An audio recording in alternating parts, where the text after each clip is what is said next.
Hello, welcome everyone to our Five Signs video series. We are on sign number 3 with the Coté Soerens and the Pastor Jonathan Brooks. This sign is called Gathering to Remember. We gather to weave our parish into the larger story of our faith. Trusting that God has always been at work, we draw together in worship to encourage one another in love and discernment and to be present to the Spirit's activity all around us. This discernment leads us to engage in our communities. We have discovered that the more active we are in our neighborhoods, joining in God's renewal, the more crucial it is for us to step back together and remember the massive story of God. We so easily forget. We come together to name the brokenness around us, to bear our collective burden, to celebrate our common hope, and to be transformed together in the neighborhood. Beautiful.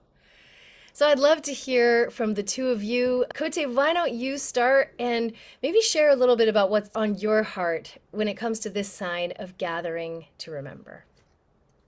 It's in our context of the people that we are in the neighborhood with. Usually we don't have this common base of understanding our faith around church and what it is like. And yet it's been incredibly important as we all gather together to imagine a new day in the neighborhood, to really be faithful to what we're seeing happen, because what we are seeing together right now are miracles. Truly, we have had prayer groups going every week around the systemic injustices we're seeing in South Park. And it's however you pray, you're welcome to pray. Or we have become very open about how we're praying. And then we're seeing these shifts in the neighborhood. We're seeing these power differentials shift. We're seeing these relational anxieties shift. And of course, when things shift so visibly, people talk about it. And it's been really interesting to have people often want to put the narrative of it's the universe or when people just come together, things happen, and go like, actually, I think it would be dishonest for us not to mention that some of these things have really started with prayer. It's been fascinating to walk that in the neighborhood with integrity and with humility and without imposing. And yet, are we telling the truth about what we're seeing? Coté, I absolutely love how you always take these big concepts and you immediately make them very tangible in your own neighborhood. Some people would be fully aligned with what you're saying around theology, Coté. Yeah, there is a theology that I'm compelled by, and I don't see it in the church of my upbringing, or I don't see it in the church of America. And so I'm all in, I'm in the Jesus way, and I'm in my neighborhood.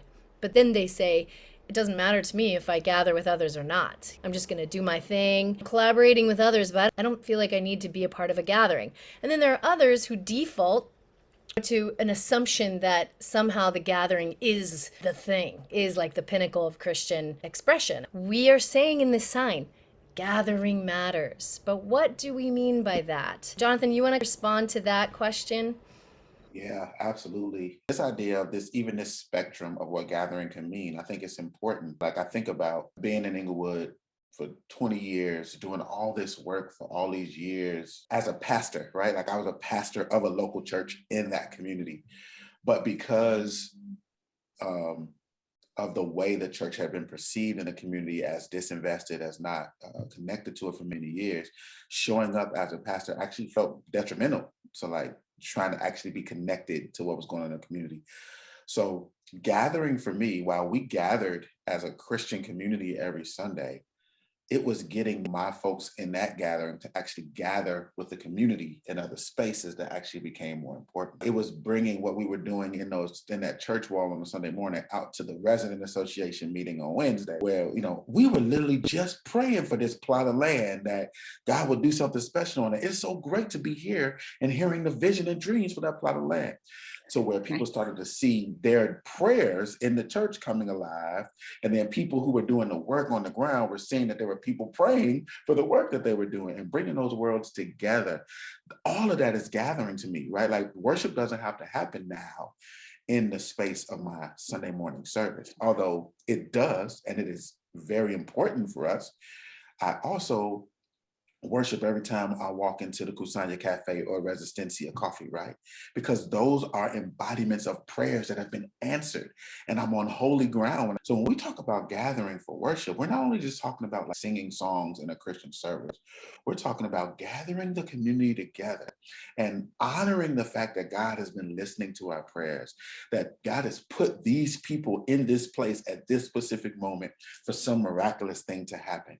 And so I just think that's what we were trying to embody with this thing. So if you're like a free agent going like, I do good in the neighborhood, I really don't want the gathering, I would say you're missing out. You're missing out on something really important. And for those who are, hey, the gathering is everything. I don't know if it's everything if it's not connected to a people that you are accountable to. Yeah, I love that you use the word accountability. I haven't actually thought of it quite in that way, in a sense that it's a refreshing way to consider the word accountability, that when we gather, we're holding one another accountable to the things we collectively believe in, not a set of beliefs, but like we stand for this. We have linked arms around these statutes of what it means to be Christ followers in this place and to hold each other accountable to that. What happens in those gatherings is we remind each other who we are. We remind each other of the great, the massive story of God. So talk for a minute about what is the gathering for? What's happening in that space? Because I really think that there are going to be some people who listen to this that say, yeah, of course. Everybody goes to church on Sunday morning. That's what you do as a Christian. So what's coming up for you both? It really echoes what you're saying, right? Like there are these moments of remembrance. Like my favorite sentence in this thing, and we made sure it was one sentence, even though it was 4 words, we so easily forget, right? Like the Sunday morning is a reminder. It is a reminder that God is with us, that God has been with us, that we're in this together. What's been the most engaging about gathering together is that our gatherings are actually about the people, the place, and the purpose of getting together. They're not these prefabricated smoke machines and lights, and they're real people getting together around what God is doing in our place and reminding ourselves of the purposes of God in this geographic location. So it just looks different. It feels different. So that's, to me, is what's unique about gathering at a parish church, is that it's not about creating a great show. It's about coming up and showing up for one another. So for those who are in a place and who have no one to gather with and who are discouraged because either there are churches and they're just not connecting with those churches, or the other faith communities are there, or maybe they only have 1 or 2 people and they just want to know, how do I be faithful? And for those who are a part of more established congregations who are saying, look, we got a building, or we've been gathering a certain way for a long time, or our church wants to pivot and move and shift more toward the accountability to this neighborhood. Help us. What do we do? Again, this is very different. Very different. It's so interesting because it's the spectrum, right? Yeah. It's the spectrum. And also there's no one size fits all. It's much easier for me to think about the big church audience right now in terms of it takes a lot of trusting, because we're so used, especially when we have the ring of power, which is assets, buildings, and money.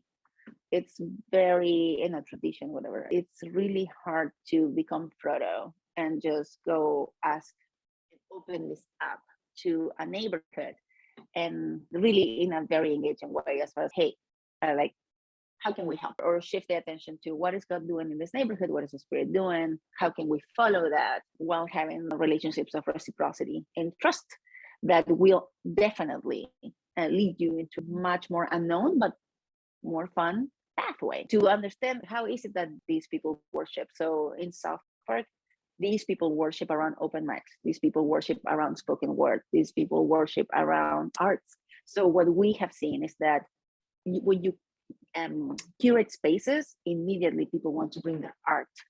And when they bring their art, many times we have commented about some things being present here. There is something spiritual about this gathering. There's some truth telling about this gathering.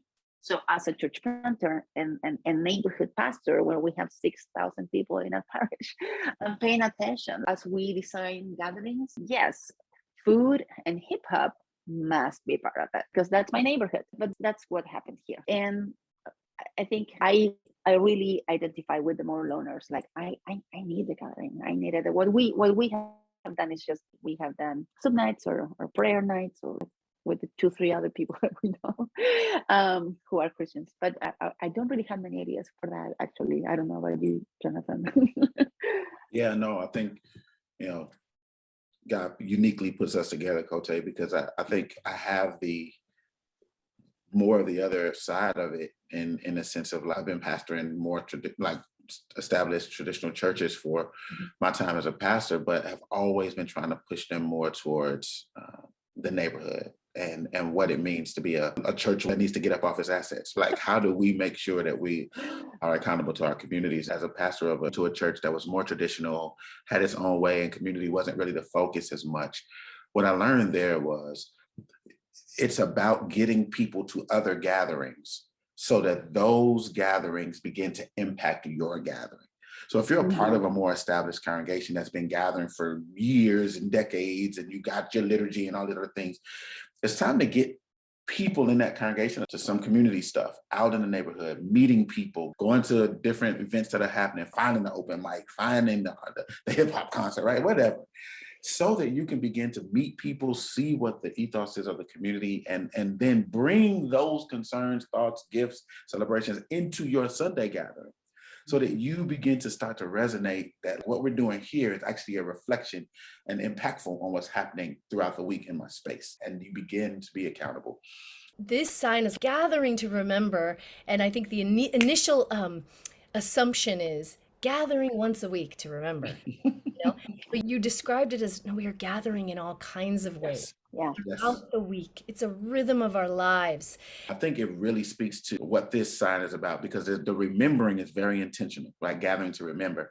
And things really coalesced for us as a community in Inglewood when we decided to really pin our story, like to change the narrative by telling our own story. And when we started doing that, it not only got the word out of what God was doing, but it constantly reminded us of how powerful God is, like the massive transformation happening through us. So I just encourage people gathering to remember when God does something. Like, if the Old Testament, it's really clear. When God does something for Israel, he says, create a monument, pillar here, put the stones up, like remember it. So that when you get to this next spot and you see the same impassable place, you can think back to what I did before. And to me, that's what I always have with me. Even in a new neighborhood, I always have with me the remembering of what God can do when it seems impossible. And that's why we gather, to remember. Amen. Thanks to both of you. We are grateful not only for your guiding wisdom, Coté, Jonathan, but also for your faithful practice. Now we pray this encourages and inspires many. So thank you both.